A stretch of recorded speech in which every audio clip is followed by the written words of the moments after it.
ہمیں سورہ یوسف پڑھ کر یہ پتہ چلتا ہے کہ غیر نجات دلا سکتے ہیں، غیبی مدد سے آزمائشوں سے نجات مل سکتی ہے، تقویٰ سے عزت کا حصول ہو سکتا ہے، وصال ہجر میں اور ہجر وصال میں تبدیل ہو سکتا ہے، ظلم سہنے کے باوجود عظیم منصب مل سکتا ہے، پارسا پر تہمت لگائی جا سکتی ہے، بچھڑا مل سکتا ہے اور غم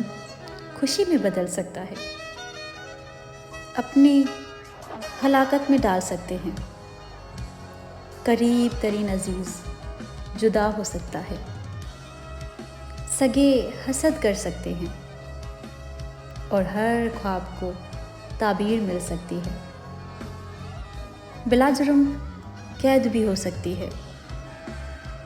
اس سورہ میں کیسی کشش و جاذبیت ہے اور کس قدر قوی امیدیں وابستہ ہیں کہ وہ رب کبھی مکمل طور پر آزمائشوں میں مبتلا نہیں کرتا، کہیں نہ کہیں کوئی دروازہ کھلا ضرور رکھتا ہے۔ رجوع اور عروج، ان میں چاروں حرف ایک جیسے ہیں، بس تم اپنے رب کی طرف رجوع کرو، وہ تمہیں عروج دے دے گا، کیونکہ قرآن کہتا ہے بے شک ہر مشکل کے ساتھ آسانی ہے، بے شک